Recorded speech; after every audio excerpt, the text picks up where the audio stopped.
Hey, this is John Layman. Welcome to Dom of X.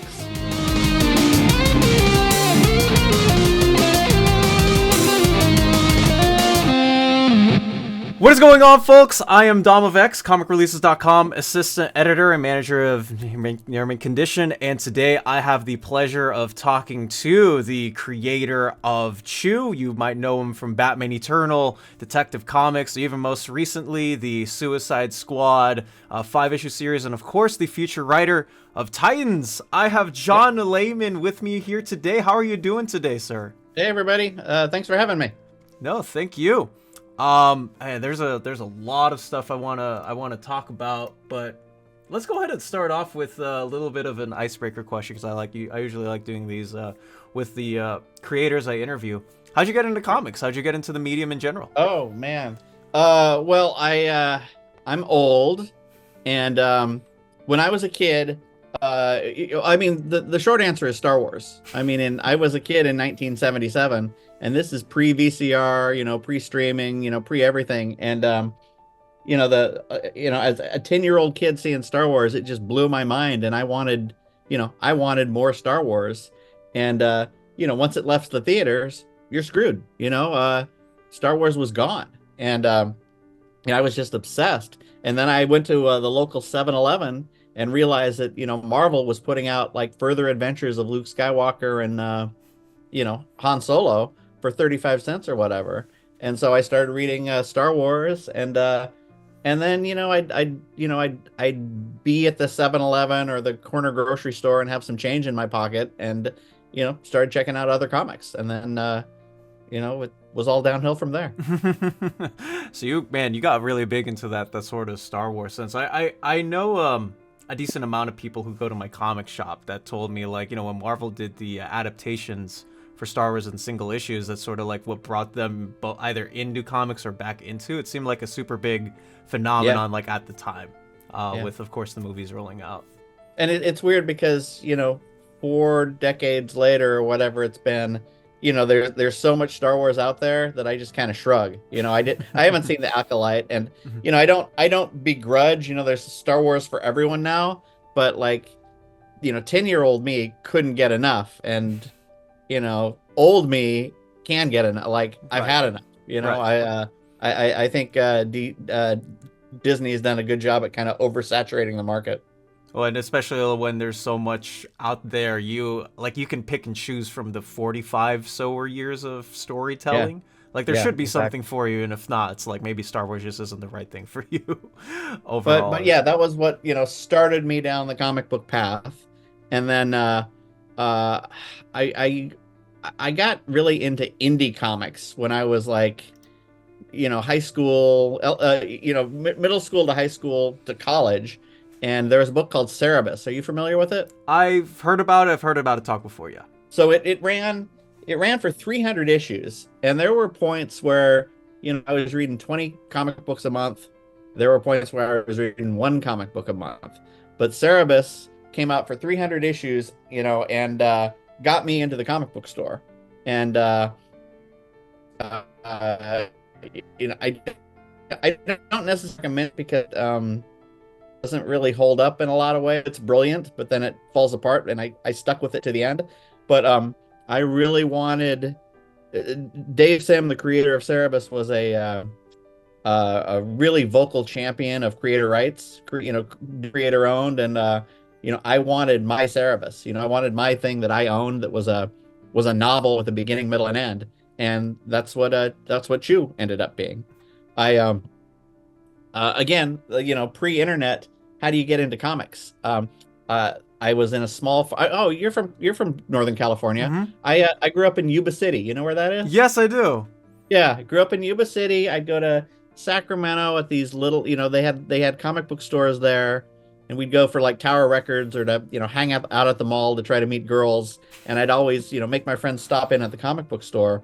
And then about once a year, we'd drive to San Francisco, and they'd have it's not a comic book convention as we know it now, but it was, guys with long boxes and a few pros sitting in a hotel lobby. But that was as close to a comic book convention as I got. So I went to college and I was an English major because, that was writing. Right. And I moved to San Francisco for a year, college, not knowing what to do. And I was seeing a girl who lived in San Diego, and I got kicked out of my place in San Francisco, and she suggested I move in with her in San Diego. And I was thinking, oh, that's where that comic book con is. And so I moved to San Diego, got a job at the local paper where I was kind of like Jimmy Olsen, like a Mm-hmm. copy boy, Mm-hmm. and started pitching pitching freelance articles, like when Spawn had an HBO show or Judge Dredd had a Sylvester Stallone movie. I'd go to the entertainment guys. Newspapers always looking for features and articles, and it's like, hey, this is based on a comic book. I know what it's about, and so I started writing, nerd shit, and eventually they got me covering San Diego Con, which was way smaller, and they'd always have me talk to Jim Lee's studio because it was local, so Mm-hmm. they'd get the local angle, and I got to know those guys, and they hired me as an assistant editor, became an editor, and then DC bought us, and I was technically a DC editor. All right, so because Um, I remember seeing you on some of those Authority issues, and it said, mhm. "Oh, John Layman edited this." I'm like, "Wait, what?" I guess Yeah, on the Tom Payer issues, I was like, "That's pretty interesting." yeah. Authority, Planetary, was an assistant on Danger Girl. Sorry, I'm looking at my bookshelf. Astro City was a good one. And then I did stuff like Deviate and Wildcore and the Wildstorm Universe books. But like my good books, my really good books were, Authority, Planetary, and Astro City. Which is not a bad trio to think about when you talk about the scale and the Oh yeah. importance of those books, right? Three of, like, you got Planetary and Authority, which like changes like your mind and thought about, like, what if we put superheroes in a modern time, Yeah, and they were revolutionary at the Mhm. time. And I mean, Ultimates would not have happened without Authority. Mhm. And there's an argument that kind of the Marvel Universe movies with Nick Fury and all Right. that, like, that owed themselves a lot to Ultimate. So like both the Warren Ellis and the Mark Miller stuff was really kind of foundational to what comics are now. Oh, absolutely. Speaking of comics that are coming out now or should be coming out pretty soon, you're going to be writing Titans Yeah. for DC All In, which is honestly like a pretty cool experience that you're going to be getting to write some of the most important and most iconic characters ever Yeah, created yeah. in the DC universe. And I should say I was when I was growing up, I was an X-Men kid, Byrne Claremont, and I was a Titans kid, Marv Wolfman and George Perez. So like the idea that I'm writing this stuff that and I'm getting to use all the classic Mm-hmm. characters. So it's teenage me would just be going crazy. No, I mean that's pretty phenomenal. How did you? Because Tom Taylor is coming off of his 15 issue run. You're getting on an issue 16. How did that all come about? Did you approach DC? How did? No, no, I wrote that Suicide Squad book. So Mhm. Suicide Squad Kills Arkham Asylum, which is a prequel to the game. And what's funny is I wrote because the game kept being delayed. I wrote it, I feel like 2.5 years ago. Like I'd almost forgotten it because it just kept getting delayed, and then I got little gigs with DC, and I did one of the You did the absolute Absolute Power Task Force Task 7. Force 2, Yeah, no, Task Force 7 7 issue 2, issue. and they really liked it, even though there were a lot of kind of editorial constraints, like Mhm. you I was writing a puzzle piece to fit seamlessly in the rest of the puzzle, so I had to do a lot of what was told, which that's the job. You're working in an event. I was an editor myself. I understand. I'm not complaining. Um, but like, I wrote it as best I could, knowing I had to color within the lines, and I guess they really liked it over there. And then like one of the group editors came to me. He's like, "Yeah, I really like what you did with Suicide Squad and Task Force. Like, you're good with team dynamics." And I'm writing the Spawn team book, Mhm. and I'm like, you mean the thing I wrote 2.5 years ago? But it was new to them because Mhm. like the high up editor didn't read it until it It came went to out. press. Right. Yeah, so I kind of got it based on the strength of an old book, which I thought was pretty crazy. And they called me up, and it didn't seem real, and it still doesn't seem real. Like, still feels like it could be like a practical joke on DC's part. Um, but it's pretty elaborate now because I'm getting paid and I'm seeing pages and stuff like that. But they asked me if I wanted to write Titans, and I'm like, what's the catch? A lot of times there are bake-offs, which is where they ask, 4 or 5 people for a pitch. And I just assumed that they were asking me to be part of a bake-off, but they're like, no, it's, if you're interested, it's yours, providing, whatever you write up isn't garbage. Uh, and so it's like, yeah, I'll take a chance. This is good timing. And then they're like, oh yeah, we need the script in 2 weeks, or something ridiculous. And it's like, oh, okay, that was the catch, but I was up for a challenge and I hit the ground running, and I'm using the classic characters that I know, so it was pretty easy. No, that's pretty awesome. Like, do they, I guess, just have someone recognize, like, hey, like, this person wrote the Doom Patrol, Garth, and it is now going to be doing a Titans run in the span of like a couple months. I mean, that's pretty cool, like, honestly, to think Yeah, about. yeah. I mean, coming out of things got really rocky.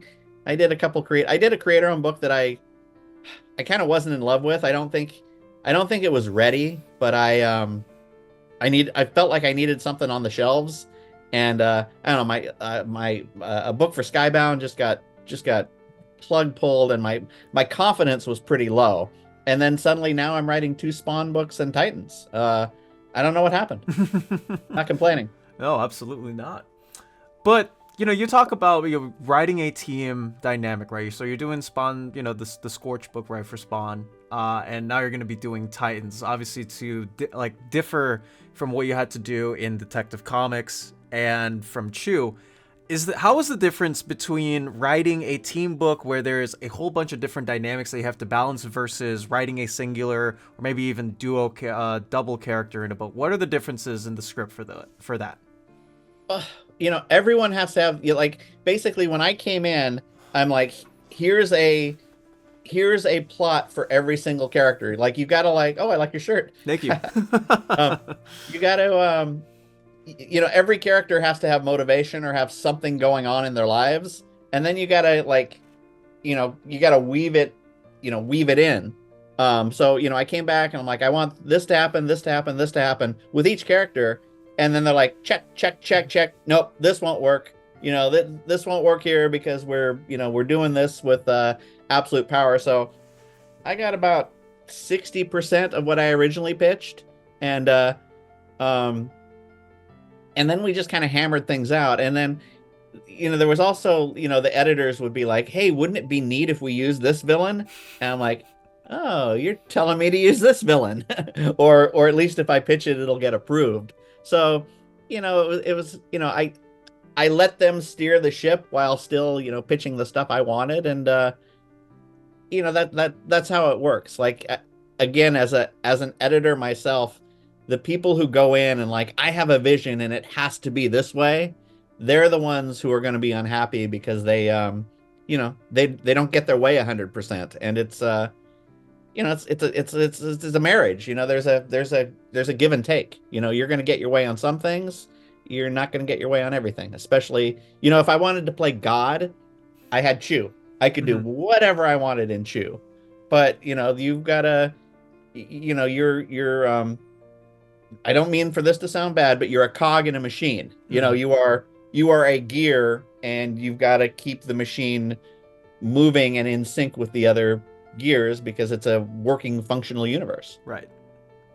And speaking of that sort, so I'm assuming that the creative freedom and the difficulty, like, how big is the boundary and the difficulty, I guess, staying in that boundary when you are writing Titans versus something like Chew, where you yourself can say, like, this is the story that I'm gonna write, and like no one's gonna withhold this. Like, how do you balance out those boundaries between that and writing the story that you still want to tell in Titans?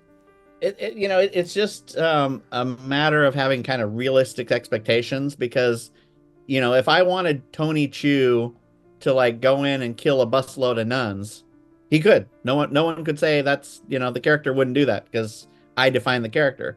If I have Batman do that, it's not going to fly, and they're not going to have me do the next issue. Like, you got to respect the character, respect the editors, and respect the fans. You gotta rock the boat, but not in such a way that you're gonna, tip it over. You gotta rock the boat in a way that, you can't. There's got to be conflict, otherwise you got that itchy and scratchy lemonade commercial where they're just, sitting in rocking chairs drinking lemonade and nothing, nothing bad happens. You gotta have bad things happen, but it's gotta be within the context of respecting the characters. No, absolutely. And speaking of those characters, I mean, we've had multiple amount of different Titans runs for the last 40, 50 years, right? With their inception in the 1960s. Obviously, we've had Wolfman, Jurgens, Grayson, Johns, even more recent people like Globdell, Percy, Abnett. Are you drawing any main inspiration for your book? Is it all gonna be like Wolfman-esque in terms of your No, Titans I run? mean, Or are you gonna what are you gonna I'm build there? I'm I'm reading everybody. I'm going and reading like different runs, and I can't say it's not trying to be anything other than its own thing. Storytelling changes. I don't think I think if you wrote it like Wolfman Perez, like, with 100 panels and all this dialogue, like that's just not how comics work anymore. And even reading the Abnett stuff from like 7 years ago or whatever it was, storytelling pacing changes. So it's gonna be, what the modern comic sensibilities are. No, for sure. Because we've just had like a bunch of stories evolve over time. We've had the Titans roster evolve over time. Like like me, like my era of Teen Titans that I read growing up, like I was given the Jeff Johns trade paperbacks like as a kid, but that team with the Young Justice squad sort of graduating, no pun intended, to the main floor with the old New Teen Titans as sort of like mentors is so different from what you had in Rebirth, where it's essentially like a retread of a core back to, oh, this is something that you were probably used to in the 80s with like a modern overlay on it. So Yeah. obviously, like, yeah, we've had like such a big evolution, but I'm very excited to see well, not only being like, it's really cool like to hear that you've been inspired, but not just like one run, but it seems like a lot of other runs on top of some of your favorites. Yeah, I mean, I've been pitching one of my approaches, and I did this on Detective, is I'm kind of telling small bite-sized stories, and it's easier to kind of jump in and hopefully not jump off, but it's more kind of digestible and reader friendly. But selfishly, I'm playing with as many toys as I can before they wise up and fire me. Um, so I pitched all these villains and like, oh wow, that's a deep cut, or wow, we didn't expect this, and it's like, so I think all the storylines are 1 to 3 issues long right now for the first year, with a larger story arc, seeding its way through. But yeah, I just I like playing with a lot of toys, and I like comics are what, $5 now. Like I want to give you a bang for your buck, so you don't just feel like I'm writing for the trade, or that you can wait for the trade. Like I want to give you enough monthly satisfaction you keep coming back.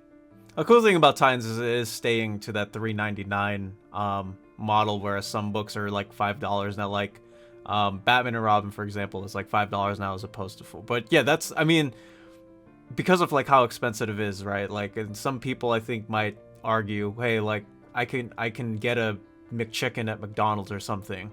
Yeah. They try not to, but it's really cool that it seems like we're going back to like that sort of episodic, like shorter arc, but you're still getting a satisfaction in the sense of like, okay, this is what's going on with the team, etc.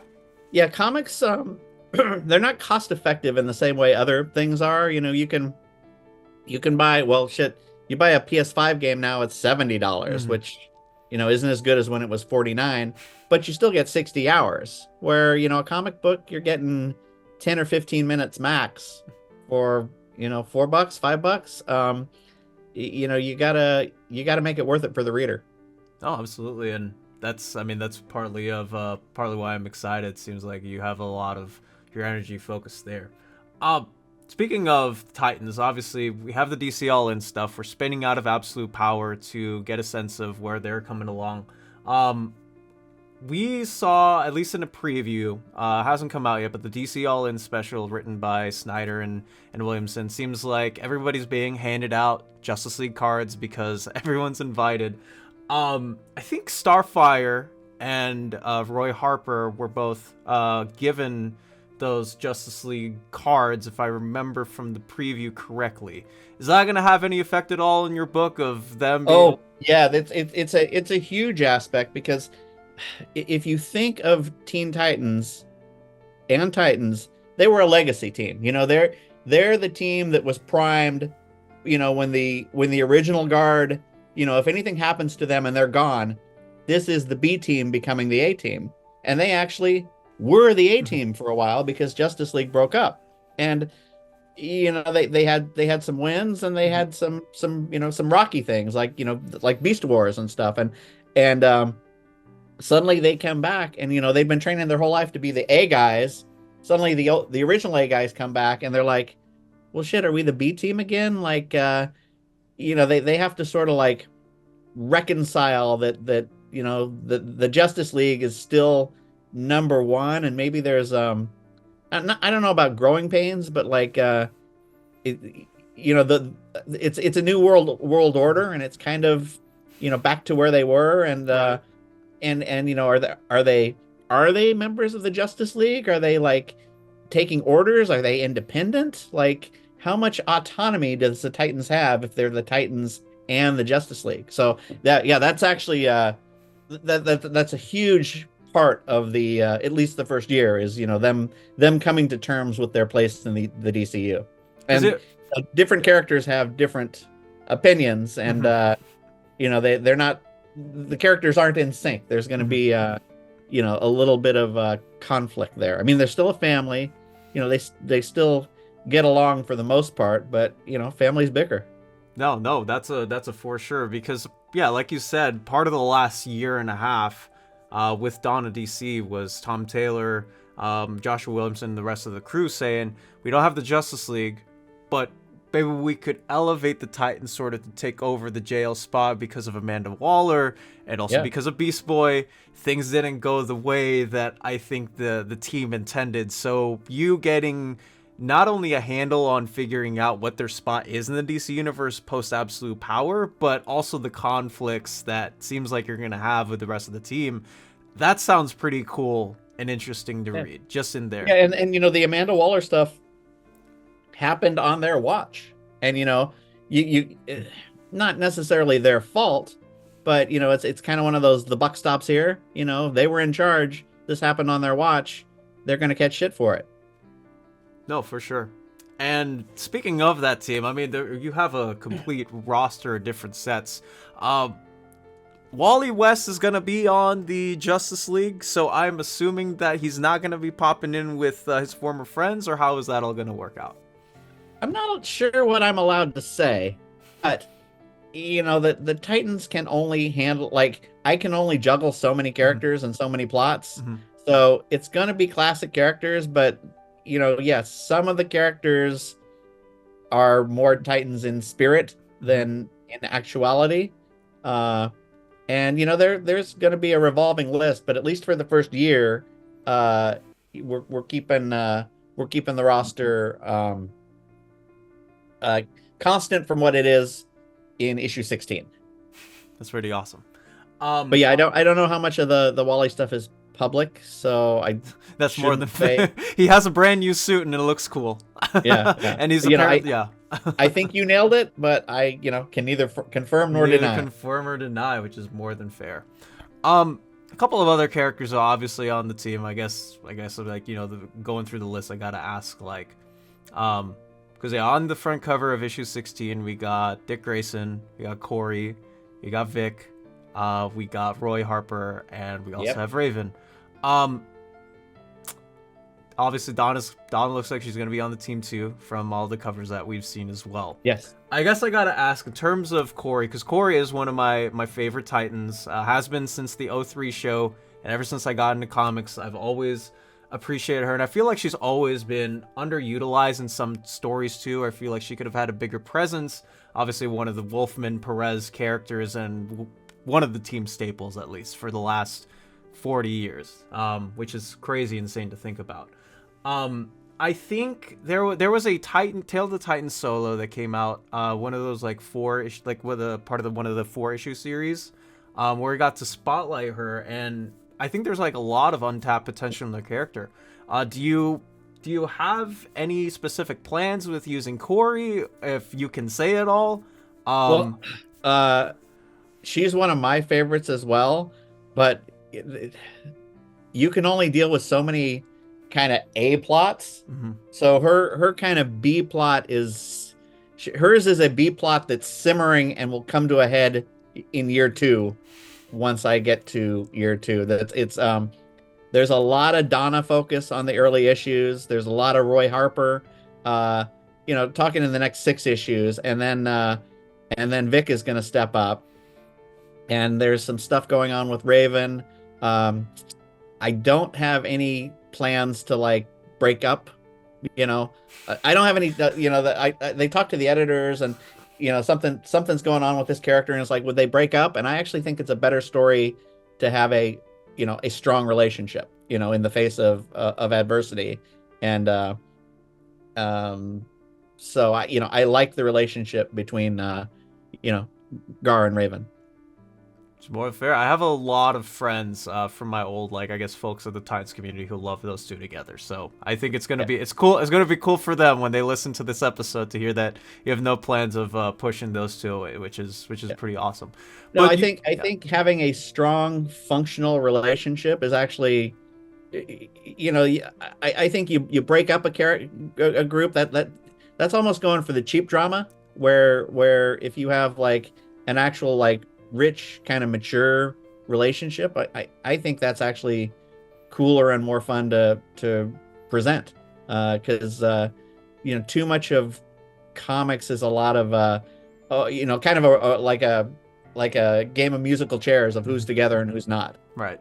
Which I feel like sometimes but I think mainly because of the soap opera elements that were introduced to comics and just sort of made their way through the Stan Lee written era of Marvel. It's definitely become a staple now. It seems like. Yeah, I mean, when you look at the Titans in terms of 40 years of history, nearly everyone's dated everybody. Right. And you gotta kind of approach everything with a grain of salt. Mm-hmm. You can't not just because someone like kissed in 1972 or whatever doesn't mean I'm necessarily gonna you kind of sweep some stuff under the rug and decide what's important and what's not. Mm-hmm. But it is also I guess because they are they're adults now. But back way back when in the 60s, 80s, they were still teenagers, still hormones, right? Angsty teenager hormones.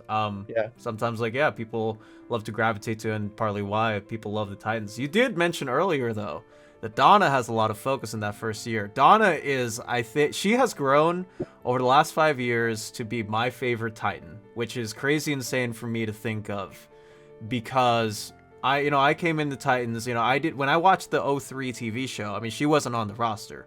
It was Robin, it was Dick Grayson, it was Corey, it was Gar, it was Vic, it was Raven. So I never really got a chance to understand, who Donna was until I got into comics like a decade later. And I realized she's flawed in many aspects, but just like Diana, she definitely has a heart of compassion. She is the best friend that you can be next to and be comfortable talking with, which is something that I've always personally loved. She's also been very consistent. I mean, of course, everyone, she's been a member of, the Justice League, or, everyone has sort of drifted away from Titans at different points.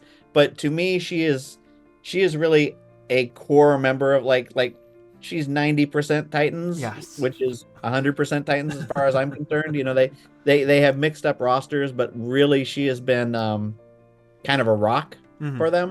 And she's the embodiment of charisma for me on that team. I mean, you can talk about Dick Grayson all you want, and that's fair, right? I mean, he is, I think if there was any face of the Titans, it would probably be Dick Grayson, just for the symbolism of him growing to be the hero he is. But Donna's always been, like you said, she's been the solid foundation of what this team is for the last 6 And realistically, Nightwing has his own book, and Nightwing there's a line of Bat books. Nightwing is not lacking. Where Donna Troy does like the people who don't have their own books. This is their book. This is where you get their stories. So I'm really going to focus on those characters.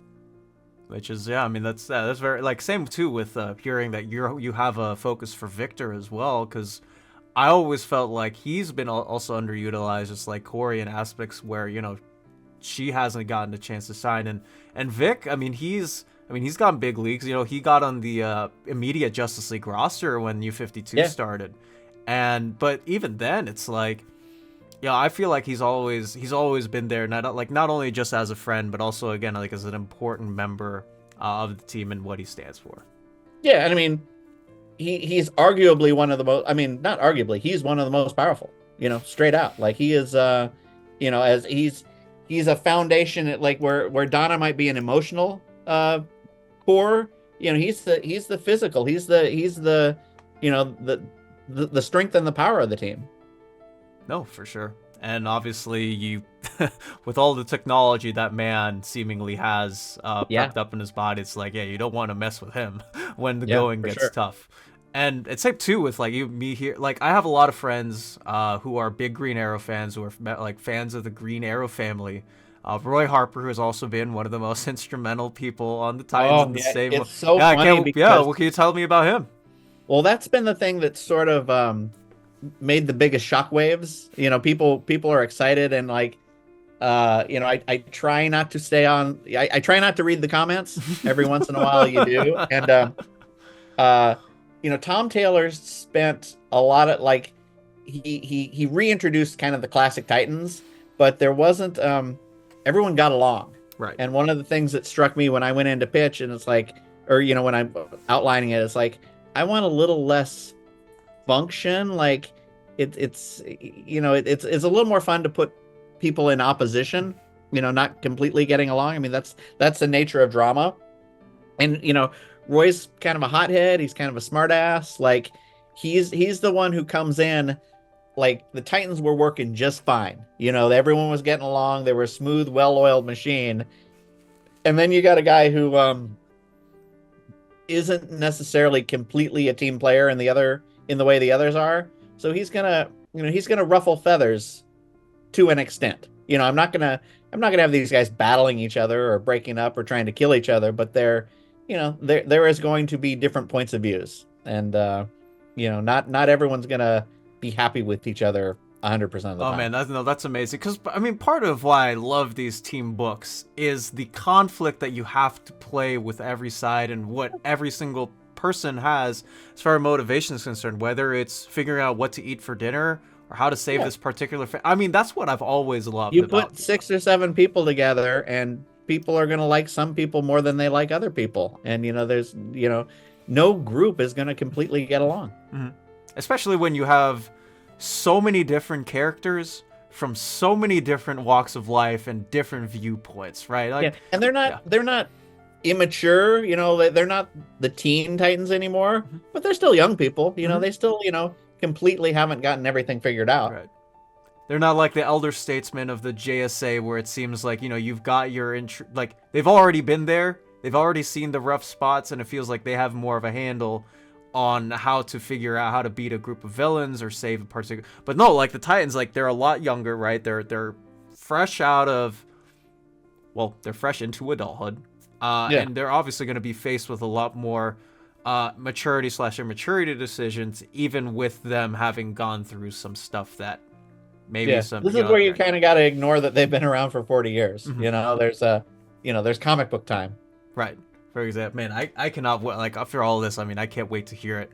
Is there going to be any crossover with? Because my thing too is, like, obviously the characters on your roster, it seems like, I mean, they're going to be used in other books, and I think you and I both know that because they are very famous characters. Like, again, you said earlier that Nightwing has his own book, which is going to be penned by Dan Waters. I think that it comes out. I think your issue comes out the same day as his, so there's going to be overlap. Yeah, I mean, I think all the all-in stuff is all coming out about roughly the same time, and they're some things are going to be radically changed. Some things are just going to be a different writer, a different voice. So my question would be, I guess, to you, for Dick Grayson, like, what's the, I guess, distinction here for him in this book versus, say, his solo book where he's dealing with stuff in Bloodhaven? Yeah, well, we're going to sort of separate him from that, and I will say that Dick is not, Dick, he's a member of the team. He's always going to be a big member, but he's not the focus of at least the first story arc or two, because you got other people tackling, his personal life, Right. and there's gonna be a big shakeup in the first issue, and that's gonna kind of inform where the Titans go. So this is And again, that goes back to me feeling like Donna has been underutilized. right. Which, I mean, I feel the same way as you, and I can't wait to delve into the Donna stuff, because that just gives me more excitement the more that I talk to you about all this stuff. Yeah, also too with like how extensive the roster is, and obviously like dealing with 6 to 7 characters on a different set. Are we going to be seeing any guest appearances from others? Are we going to get like roster shakeups every couple of arcs or years or so? How is that going to work out? There's no major roster shakeup, I think, in the first year. I'm hoping for a nice long meaty run. Me too. Who knows? I mean, comics don't seem like they go beyond issue 25 or 30 these days, and I'm really hoping. I'm sort of at a stage in my career, like I went 60 issues with Chew, and I don't know that the market will support a creator-owned comic right now if you're not Brian K. Vaughan or Robert Kirkman. Right. So my goal here is to kind of break my Batman and Mars Attacks record, and basically get a minimum of 25 issues from Scorched and from Titans. And right now the plan is to go for as long as I can. So I've got the first year mapped out, and I'm like, here's what we're leading to in year 2, and I sure hope I get there. Oh, for sure. I mean, it seems like with the creative output, I mean, I hope you get at least 3-4 years in the Titans with everything you're planning, because my thing and semblance with the team has always been like, I'd like for them to have like a stability. Like, it's hard to, especially with younger teams or any team that has like younger characters, right? Just to get them, like, get people invested, right, to brand new characters, and then when you see them grow, sort of the thing that happens with team books like that is that the thing that made them special once you grow up, like, isn't there anymore. Like that was me with the like the Runaways, for example, right? I love that Brian K. Vaughan series. Oh yeah, sure. But I mean, the whole thing was like, yeah, they ran away from their parents. You can't do that when you're 25 years, because you're supposed to technically run away from your parents. I'm saying that in due light. But I do think there's a lot of times where companies need to rearrange the deck chairs. Like I got taken off of Detective around 30, and they're like, look, it's nothing you've done. We're going to give you a different book, but like sometimes we just need a new name to goose sales. Mm-hmm. And I'm hoping I get a nice long run and we get like consistent sales where they don't need to rearrange the deck chairs. And a lot of times, I came in not majorly wanting to, I'm not totally overhauling. There's going to be some slight changes to the roster, but I'm sort of the opinion, like, if it ain't broke, you don't have to fix it. Where sometimes writers come in and they're like, they've got to mark their territory by doing a complete, they got to press the nuke button and make them completely different. And so I think that happened with the Runaways in latter incarnations. Yeah, no, and it's definitely happened to a lot of superhero teams that are, again, young in general, right? Like you have Young Justice, right? They have their own sort of run for 3 years with 3-4 years with Peter David, lots of amazing stories in thereof, and next thing you know, they have to graduate, and they're next thing you know, like, they're Titans for the next 8 years, and then they're back to the function that they were in New 52, even like, but they're still Teen Titans in thereof. And we didn't get to see till like 2018, right, where Bendis pulls along the his imprint, Wonder Comics, and you get to see them back sort of in that space. So it's always been like, it feels like a revolving door with a lot of these younger characters that might not have the establishment of being a Wonder Woman, being a Flash, being an Aquaman. Well, I mean, that's comics in a nutshell. Is you got to have change, but you also have to have the illusion of change. Like, if you hate what I'm doing, 5 or 6 years from now, someone's going to come and they're going to do a different Titans. You know, everyone has their, you know, their favorite runs, and that's the way comics have always been, and the way comics are always going to be. But I do think it will always kind of revert to the classics, which is, you know, cool by me because I'm getting to write the classic characters. Right. I don't want to write a bunch of weirdo nobodies. That's going to be the beauty of getting to see like these what I'd like to do is talk to you once I'm a few issues deep. Because there's a lot of stuff I can't talk about, and then see what you think of some. Well, we'll definitely get back. We definitely have to get back on after the first arc finishes, so we can talk about all the story beats and everything for year 2. Because I can't I can't wait. I guess other questions that I have for the Titans in the meanwhile. Obviously, the Titans have had a very, very long history of so many different villains, right? I mean, spoilers for anyone who hasn't read it, but Slade Wilson currently is dead, but that doesn't mean Mr. Layman still can. I mean, it definitely doesn't mean that. We still got, villains like Hive. You got Fearsome 5 members that are still running out there. Pretty sure Blackfire. So are you incorporating any of the classic villains at all? Oh, yeah. Classics, but again, I feel kind of tied because I can't talk about a lot of this. There is a really massive kind of upheaval to the status quo, and things change after the event. After the all-in flip book or whatever the heck it's called. Like, a lot of it. I'm spending at least my first arc sort of dealing with the new reality of everything, and that includes a new reality of villains. So there's going to be some classic villains, and there's what I've always liked to do is kind of take lame villains or kind of like C-list villains and like show them in a different light. So yeah, I've got 1 to 3 issue arcs, and I'm going to just play with as many villains as possible.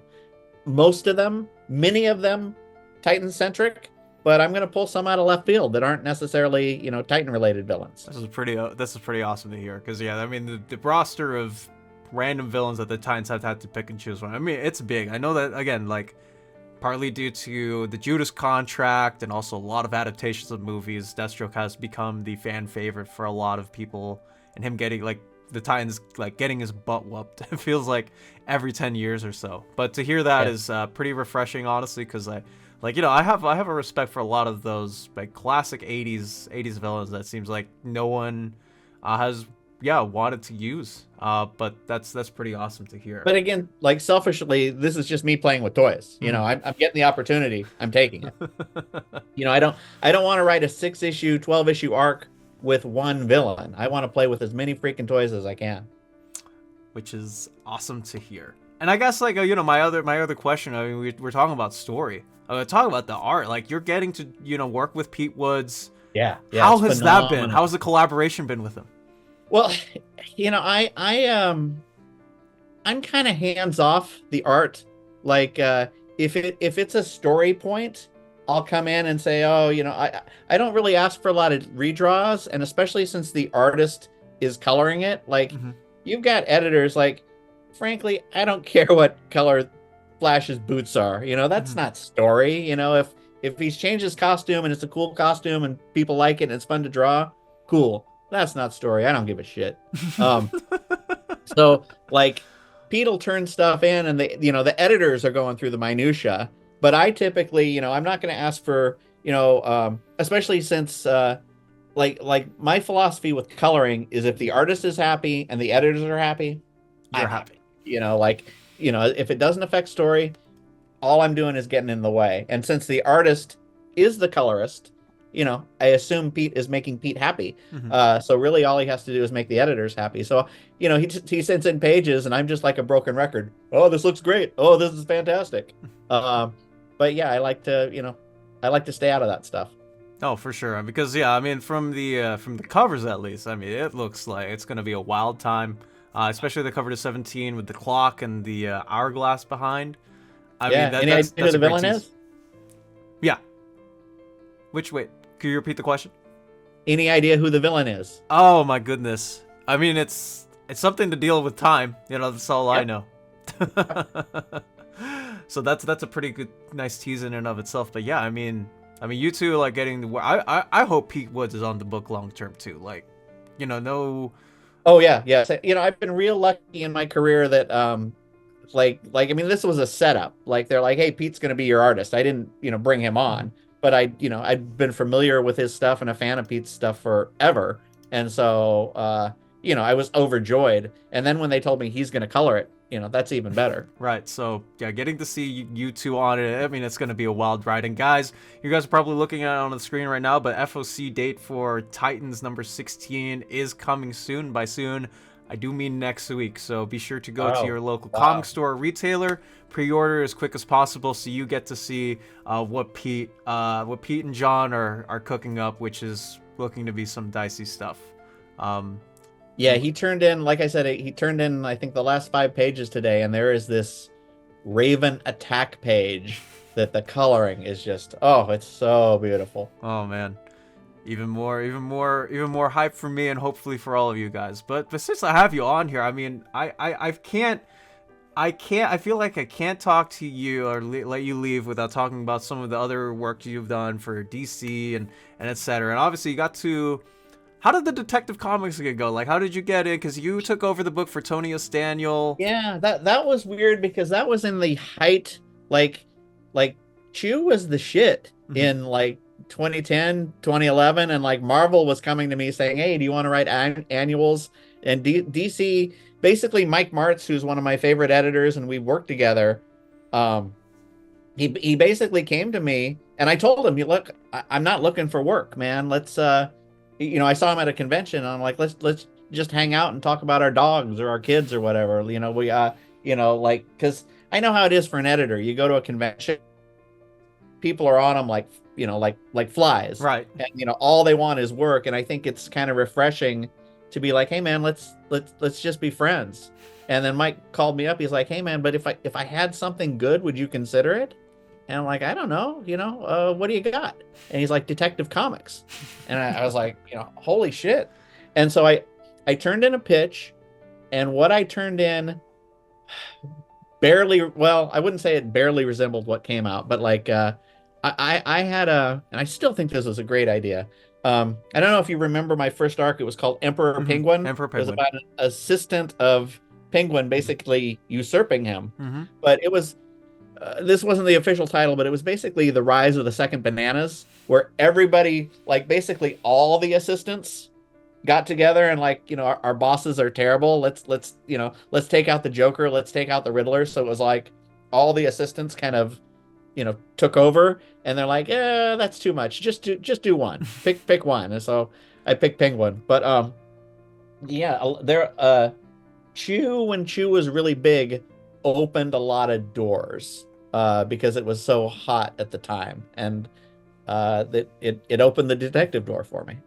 Oh, that's pretty awesome. Cause yeah, I called a friend this morning because I was asking him for help on something, and I told him, hey, I'm gonna be interviewing the guy who's taking over for Titans, and he was like, yeah, who's that? He's like, oh, John Layman. He's like, hey, I like Chew. Like, go tell him, go tell him like I'm a big fan of his stuff. At, like, on Chew. I was like, oh my, that's pretty interesting and cool, honestly. Um, Yeah, I mean, Chew did really well. We ran 64 issues, and then it came to an end. And sometimes I feel like I'm the band who's when I go to cons, I'm like the band who goes to the state fair playing their greatest hits. mhm. But at least I'm, writing some new songs now. Right, exactly. I guess the other question I have in tow for a detective would be, there's an omnibus of it, like one of those big hardcovers, coming out next year with all of your work in it. There is? There is a volume one. It's collecting, yeah, your stuff, Antonius Daniels, 880 pages, $125, coming out Is next that year. on Amazon? Yeah, it's coming out on the 24th of June. Yeah. Holy shit. Well, thank you. That's news to me. They don't, they don't tell you stuff when when they recollect it. Hmm. Uh, in the last year, I've been in an Aliens omnibus, Batman Eternal omnibus, and House of M omnibus, and then a smaller Deadpool. I wouldn't. The It's a minibus. yeah. Um. So wow, yeah, that's cool to have another thing on my shelf and something that collects all Oh my. yeah. That's Just wow, you just made my day. woo. Glad I made someone's day today. And No, we're that's also I've been resisting this because I wanted people's money more than once. We're doing a Chew omnibus finally, oh and hooray! Chew is 15 years old at this point, and it's a hard expectation to ask a retailer to keep 12 volumes in stock, to keep track of, volume 8 sold out. But it's even though an omnibus is as thick as 12 volumes, it's easier for them to keep track of one. So we're going to be, after 15 They years, are we're going to incredibly be thick. Yeah. yes. And honestly, I don't really like reading them. They're like, it's too much like bench pressing. I like having them on my shelf, and people do like them. So, we figured it's finally time, to do a Chew omnibus. And then, uh, I was going to say this is secret, but I'm saying it online. There's always some Chew Hollywood stuff going on. I mean, it goes up and down, and right now we're on an up thing. This is our fifth time on the Hollywood merry-go-round, but Okay. I'm hoping, it took Preacher 15 years, it took The Boys 15 years, so I'm hoping this is the one where Chew finally gets the TV series and gives me my retirement money. Awesome. Well, I'm very happy for you in that case, and I'll let my because I work for Nearman Condition for Omar, if you know him, the guy who runs that YouTube channel, and he specializes in omnibuses and all that stuff. So he's Spotty? What's his last name? Omar Valdivieso. Oh, okay, that is not the Omar I was thinking of. Okay, yeah. But yeah, he runs a channel where he gets information on all the collected editions. It's like he has a partnership with Marvel and all that stuff. So, but yeah, I think he's gonna be very happy to hear that. Seems like he got a Chew omnibus and also TV show, hopefully back in development rolling around. Knock wood on the TV show, but like it was weird because during COVID we had a deal with Warner Brothers and we were developing it as a cartoon, and right about the time we were pitching it was the writer's strike, which Right. killed everything. Mhm. And it's weird because it seems like every other incarnation, oh, we want it as a cartoon, oh, we want it as live action, and it's just it's what's hot in Hollywood or like Right. what they think can sell. And Right. It's right like the now, weird seesaw of like not knowing what's Yeah, gonna be and the good. Yeah. and it's also kind of the bullshit thing of like, oh, this thing did really well, so now that's the trend. So right now we're developing it as live action, and if good things happen, we'll be Mhm. able to announce something in, hopefully by the end of the year. That's gonna If be you don't awesome. hear anything, probably meant it went away once again. Well, there you go. There's some sneak news here on the Dom of X. I feel like I've been getting a lot of that in like the last week or so with all the interviews I have running with you guys. But that's awesome. Very happy for you, John.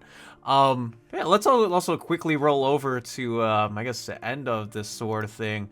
Batman Eternal, you were a story consultant on this weekly book. If I No, no, no. I was a writer. Look, so what happened was I was falling behind on Chew, and Chew's my baby, and Chew, in the long run, pays better than anything else. And DC kept offering me all these shiny toys, like, oh, you want to write a Catman? You want to write a Clayface with a very lenticular cover? And I was saying yes, and I was falling behind on my own books. And then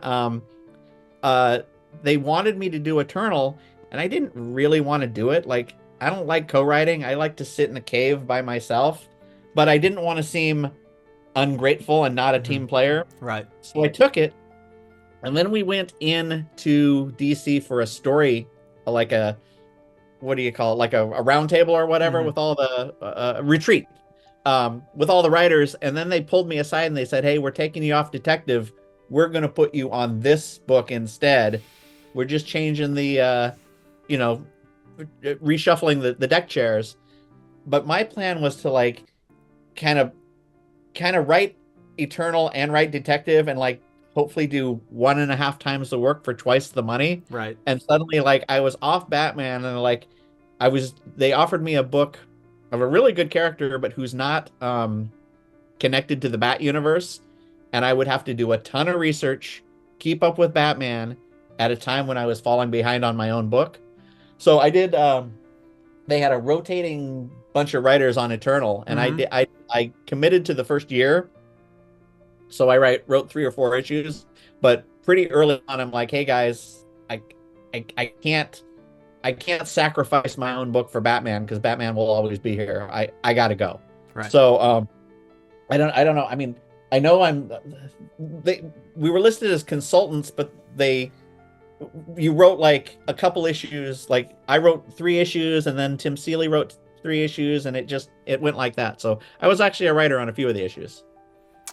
I guess I have to go back to my trades then. Cause yeah, like my head spins, or like at least I'm trying to re-envision 15-year-old me who probably didn't care about this as much at the time. Because like I saw like a billion names in every single book. It Oh was like yeah, yeah. you and Scott and Tynan and Higgins and Seeley, and it's like, okay, I don't know what these people are doing, but it seems like there's like a lot of people involved. Well, that was the other thing. Like a page would come in, and then somebody would say, "Oh, that page looks great," and somebody would say, "That page looks great," and I would have like 50, 60 emails a day that didn't really say much, and it Mhm. was just like, I'm a person who has to like answer every email and read every email, and it was just it was killing my productivity. And it's like working with 4 other writers is not the way I want to go. Right. Even though I liked what they were doing. I like all of them as writers, and I like all of them as people, but it just wasn't for me. Oh man, I know. I mean, to take a task on like that, right? You're doing a weekly with a whole bunch of artists and writers like all flowing in. I mean, I could only imagine the workload you had to do on top of like because the thing with me and Batman Eternal is I'll always be thankful for you and the rest of the crew who worked on it for bringing Stephanie Brown back to the DC universe. Oh yeah. That will always be what I adore the most But about. a lot of Eternal, in fact, all of Eternal, it was Scott Snyder and James Tynion were the showrunners. Right. They came in and said, "Hey, this is the overarching arc," and then we worked like a TV writers' room. We broke it up and said, okay, we'll take this chunk, we'll take that chunk, and then kind of figured out where the story was going, and then we divvied it up. Mm-hmm. So yeah, I mean, I'm just like, just me thinking about that was like, which parts do you cut in? Do you take this section of the story and the other person does this plot? But yeah, obviously, like you got to work with Jason Fabok for an extended amount of time. Who's, Yeah, and it now was grown to be one of my favorite. he was still the new kid. Mhm. He wasn't Now he's wasn't like a superstar over working with Ghost Machine. yeah. Yeah. And it was funny because what you try to do is find what artists like, because an artist drawing what they like is a happy artist who gives you their best work. And I found out pretty early on that Jason liked toys, so if I could give him the Batcopter or the Tumbler, like basically if you go back and read my stuff, every issue Batman's playing with a different toy because that's what Jason wanted to draw. Oh, I mean I mean I could also see in some of those stories too. Like even if like Ivy's punching Batman or something crazy like that, it always felt like he was having fun, fun on the book with the scripts and. Well, I mean, And I kind of knew like, oh, I'm working with this kid who's kind of a newcomer. He's going to be really big someday, and he blew up real soon after Detective, maybe even during Detective. Like I said, I Super think talented. yeah. Like next thing you know, like I see his because I saw his name predominantly in Batman Eternal, those trades that I got, and then when it was like volume 5 or 6 of Jeff Johns' Justice League, I saw like they switched the artists again, and I'm like, oh. Hey, I recognize that guy. He was drawing for a Batman series I was reading like a year ago or something. Yep. And now it's like 3 Jokers, and his creator owns stuff too. I mean, he's one of the biggest guys in the industry now. Yeah, absolutely. Well deserved too. Great guy, great artist. No, absolutely. But that with the hour of recording, that is all that we have in line for Mr. John Layman, who I got the And big pleasure, big thank you again for talking to me on your future stint on Titans, your plans, the thoughts, and just everything that I could be excited for about that book, and also your previous work too. Thank you once again for taking the time to interview with me. Yeah, thanks for having me. Let's do this again in a few months.